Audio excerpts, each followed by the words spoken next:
Noviembre de 1922.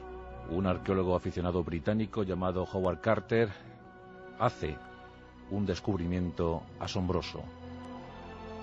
En el Valle de los Reyes, la convulsión estaba próxima. El británico, en compañía de sus ayudantes, entran en una tumba inviolada. Hasta ese momento se ignoraba la existencia de un faraón perteneciente a la 18ª dinastía que murió muy joven, con tan solo 19 años, pero que la suerte, el destino, quiso que perdurase hasta ser localizado en esos albores del siglo XX. Howard Carter comprobó casi de inmediato que se encontraba ante la tumba intacta de Tutankamón. El proclamado Hijo del Sol regresaba de ese modo a la actualidad de manera fulgurante. Su tumba no se había tocado, había permanecido libre de expolios o de saqueos interesados. Más de 500 objetos se mostraban ante el mundo, y entre ellos la majestuosa barca funeraria. Vasijas con cerveza, vino, pan, toda suerte de utensilios que servirían al faraón para su viaje, para su tránsito hacia el más allá. En lo que pocos repararon, en ese crucial momento para la historia egipcia, fue en que en un lugar de la sala, en un lugar del sepulcro, se almacenaban decenas de bastones. Bastones, simples bastones, que servían de apoyo para que el que lo llevase. Y en ese momento no se pensó que el faraón hubiese podido precisar semejantes accesorios. Los bastones cobrarían actualidad decenios más tarde. De lo que sí se empezó a hablar casi al instante fue de la leyenda negra, la maldición de la momia. Y es que no pocos sucumbieron después de haber sido abierta la tumba de Tutankamón. El primero que lo hizo fue el mecenas de aquella expedición arqueológica, un excéntrico aristócrata británico llamado Lord Carnarvon, quien fallecería al poco víctima de la neumonía. Pero no fue el único que murió tras ser descubierto o redescubierto para la historia de Tutankamón. Otros 20 seres humanos le siguieron en esa fatal historia. 21 para unos, 30 para otros. Lo cierto es que la maldición de Tutankamón aún perdura en nuestros días. Pues sabido es que tras el hallazgo, en ese año 1922, Egipto quedó cautivo por un desgobierno, y todos dijeron que la culpa la tenía Tutankamón. Howard Carter fallecería sexagenario, dicen que también víctima de la maldición, aunque debemos decir que la muerte de Howard Carter fue absolutamente natural. Sea como fuere, hongos, maldiciones y descalabros propiciaron que la tumba de Tutankamón y los tesoros que contenía fuesen lo más codiciado en aquel tiempo. Y desde luego se dio un impulso definitivo al amor que muchos miles de seres humanos, millones de seres humanos, sienten por la peripecia del antiguo Egipto. Pero ¿cómo falleció Tutankamón? Otro de los misterios, alentado sobre todo desde que se le hiciera una radiografía en 1968, en la que se veía o se percibía, se intuía una fractura en su cráneo. Por debajo, justo por debajo de una de sus orejas. Eso abonó aún más la leyenda, porque de inmediato se comentó que sin duda alguna el joven faraón de apenas 19 años había sucumbido víctima de la traición, víctima de la conjura, de un asesinato, un magnicidio.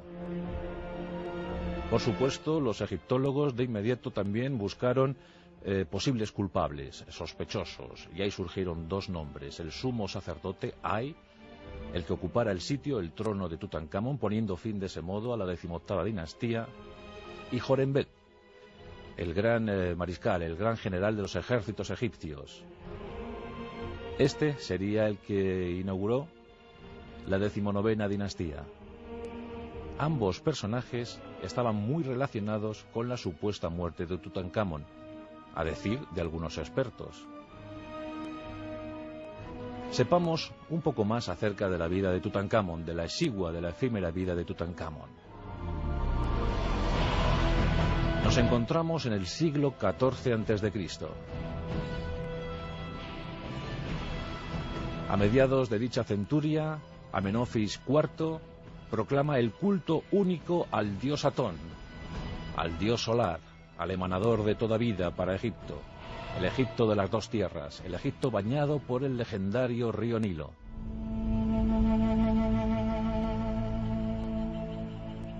Amenofis IV cambia su nombre por el de Akenatón y el culto se entrega a Atón. En medio del entusiasmo de unos y de la cólera de los más, pues pensaban que esa medida excéntrica del faraón lo único que desataría era la guerra, la cólera, la extinción de Egipto. Pero el flamante Akenatón quiso dar rienda suelta a su devoción y en consecuencia alzó una ciudad en medio del desierto, en medio de la nada, llamada Amarna. Amarna era preciosa, una ciudad bellísima, hecha con prisa, eso sí, y por eso se desestimó el empleo de materiales más sólidos y se utilizó, en consecuencia, el ladrillo. Pero en todo caso, una ciudad digna de un faraón, digna de un único dios, Atón. Y en Amarna, Akenatón pasó sus días felices, los mejores de su vida, en compañía de su madre y sobre todo de su esposa, la privilegiada Nefertiti, con la que tuvo 6 hijas, 6. Muy buena prole, pero fallaba algo, y es que no llegaba el varón, no llegaba el heredero para Akenatón. Un muchacho que debía llegar sea como fuere, y se buscó. La verdad es que se buscaron candidatas porque se entendió que Nefertiti tan solo servía para traer féminas al mundo. Según cuenta la leyenda, fue la propia Nefertiti quien escogió entre sus esclavas a una con acreditada fertilidad. Su nombre era Quilla. Era una mujer muy agraciada y desde luego figuraba entre las favoritas del harem real. En consecuencia, Quilla se transformó en la segunda esposa de Akenatón y con ella engendró a su heredero. Según se sabe, Quilla falleció en el parto. Ignoramos el motivo, si fueron las necesidades, la precariedad del momento o más bien la conjura, la acción decidida de Nefertiti, la cual no quería ver enemigas en su derredor, no quería ver a nadie que la molestase, que la importunase, y en consecuencia ordenó la ejecución de Quilla una vez dio a luz a Tutankamón. Ese fue el nombre original, el nombre primigenio del faraón. Era la plenitud para el culto a Atón. Por fin había llegado el ansiado varón, el heredero de Akenatón. Era el año 1342 a.C. Existen muchas fechas sobre el nacimiento, el presunto nacimiento de Atón, el futuro Tutankamón, pero este se parece el más fiable, 1342 a.C. Se supone que Tutankamón nació en Amarna, pero también debemos fijar Tebas, la actual Luxor, pues, la ciudad en la que vino al mundo, la que vio la luz del mundo, el llamado a ser faraón niño. Por tanto, bien Amarna, bien Tebas, el caso es que hacia 1342 Tutankamón surgió para la historia, el único heredero varón de Akenatón. Y apenas tuvo infancia este niño, pues cuando tan solo contaba 9 años de edad, su padre, su progenitor, falleció. También las circunstancias de este óbito regio se nos antojan difíciles. Murió de causa natural, Murió envenenado, una práctica muy habitual en aquel momento y en todos los tiempos, claro. Poco sabemos sobre el último momento en la vida, en la tierra de Akenatón. Pero su hijo tuvo que asumir el trono de las dos tierras, el trono del Nilo, con tan solo 9 años de edad.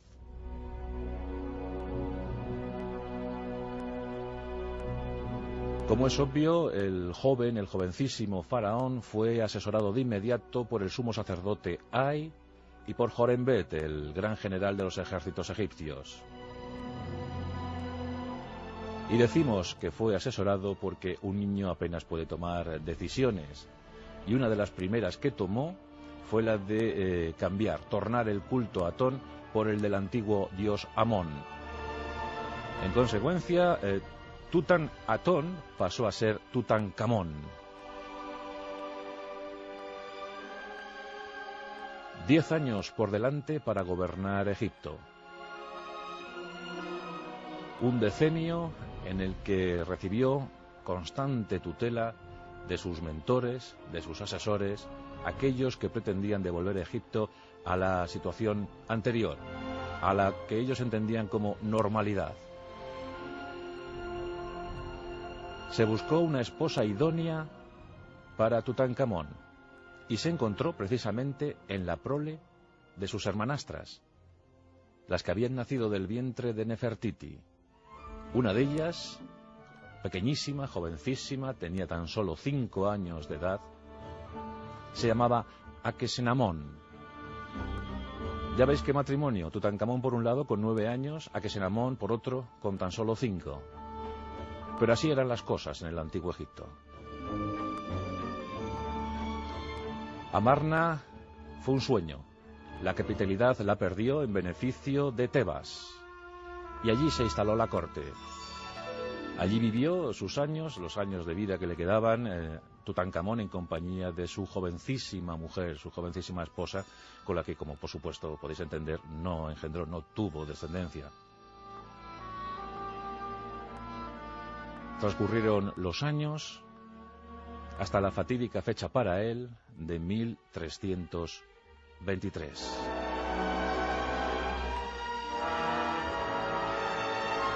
En dicho año, Tutankamón falleció de forma sorpresiva, de forma inesperada, tanto que su tumba, su monumento funerario, no estaba acabado.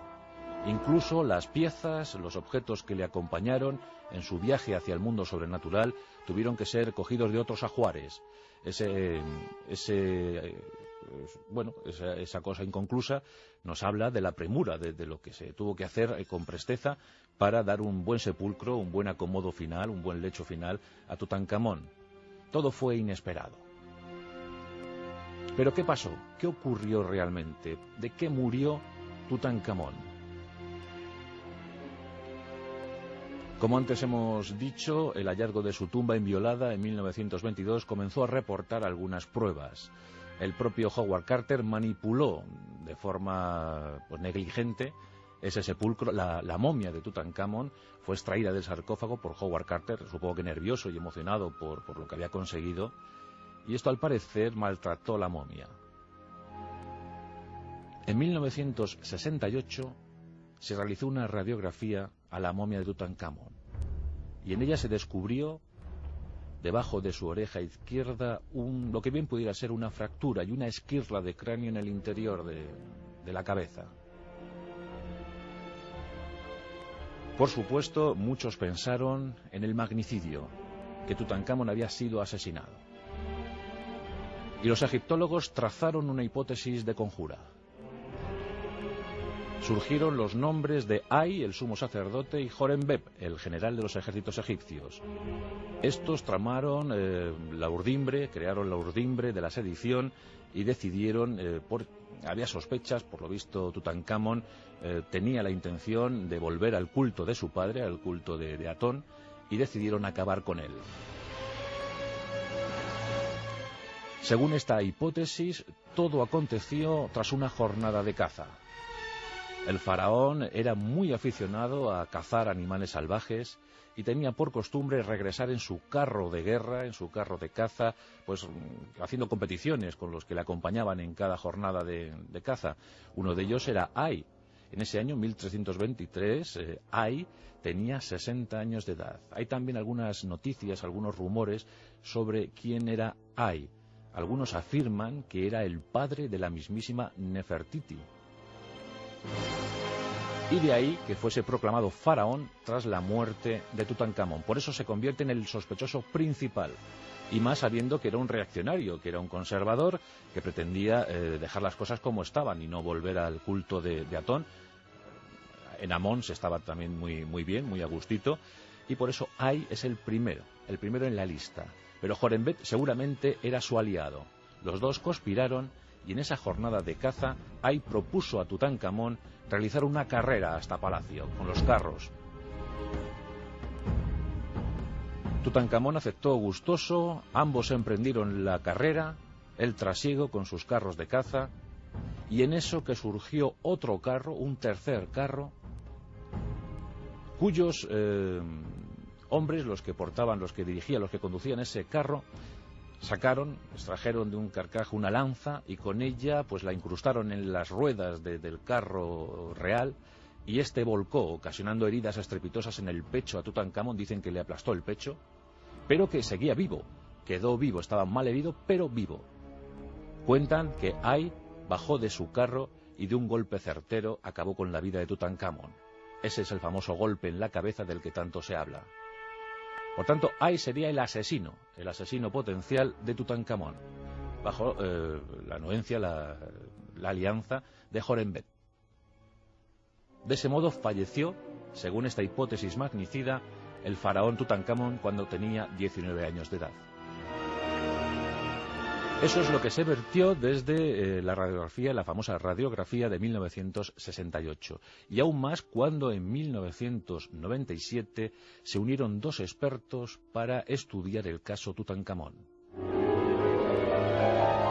Uno de ellos era un eminente radiólogo, neuroradiólogo británico llamado Ian Isaac. Otro, un investigador, un inspector de Scotland Yard llamado Graham Melvin.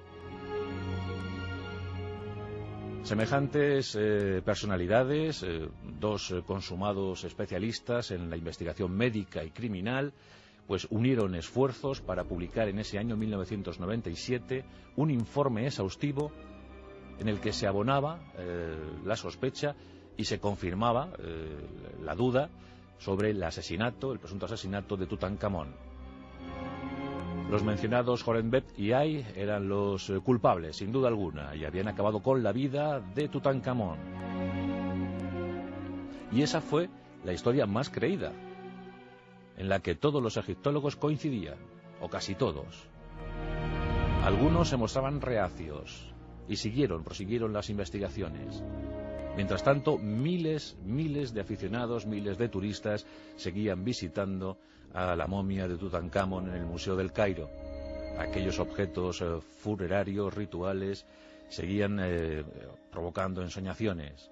La gente quería a Tutankamón, era el gran icono, uno de los grandes iconos del antiguo Egipto. Lo que nos cuenta la historia es que Ay sucedió a Tutankamón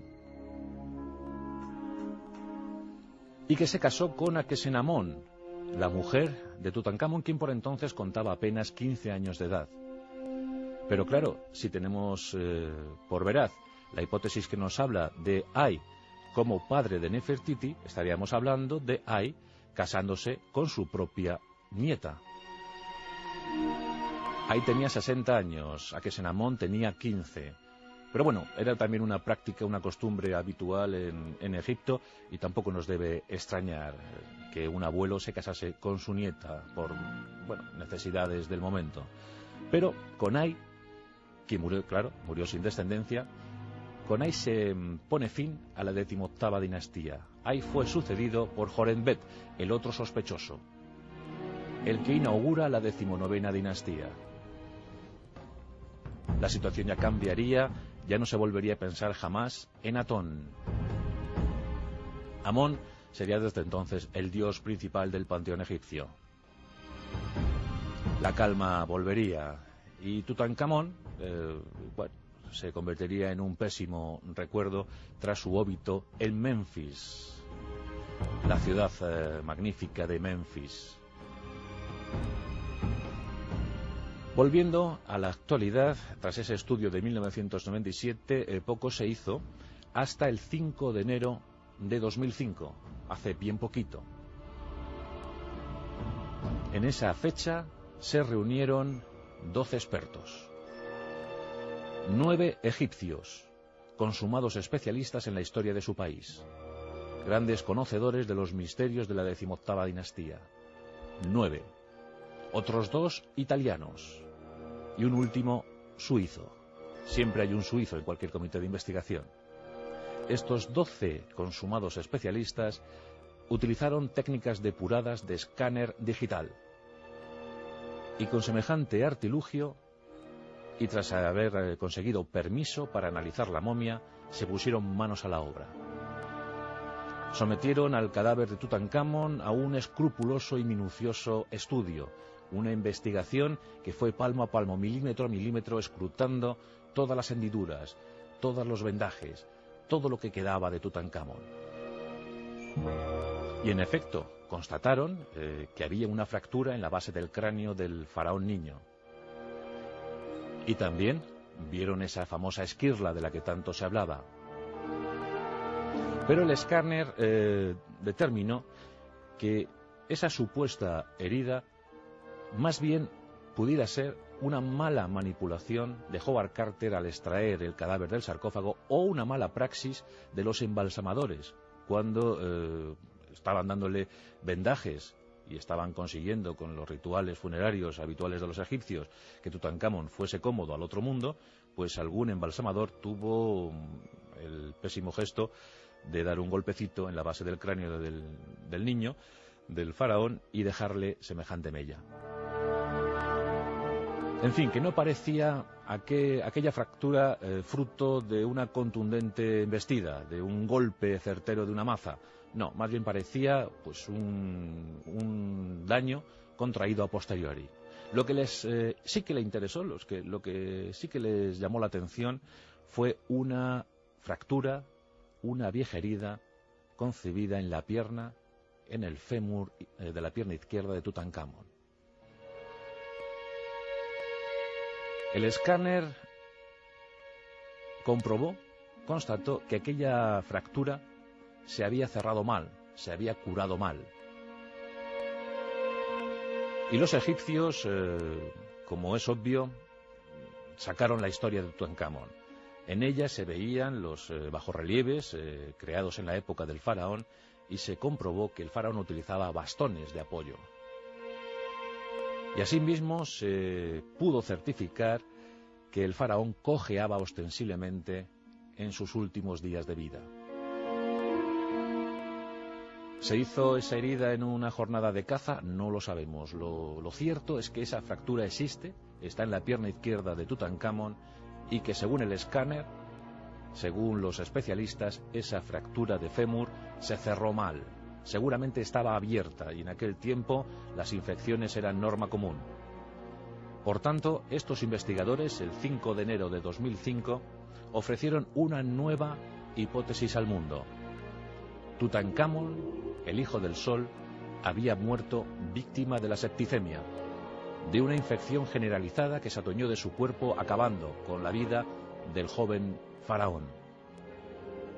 Esta parece ahora la hipótesis más plausible, a la que se aferran los investigadores, la que más sentido tiene.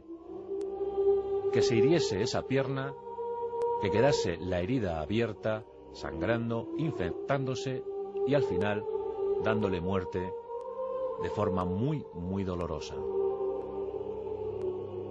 Ese es el modo. Pero que cada uno coja la hipótesis que más le guste. Egipto, al fin y al cabo, está para darnos grandes sueños, para recuperar el pasado, para soñar con aquellas glorias pretéritas. Muriera asesinado o muriera de una simple herida infectada, lo cierto es que Tutankamón constituye uno de los iconos más atractivos del antiguo Egipto. Con él se acabó el sueño de una deidad única llamada Atón.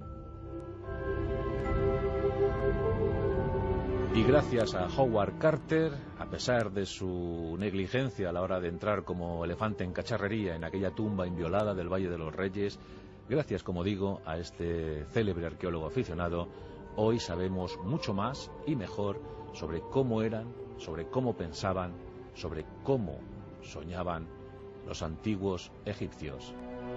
Tutankamón, sin duda alguna, epicentro del misterio, aún hoy en día. En Onda Cero, La Rosa de los Vientos.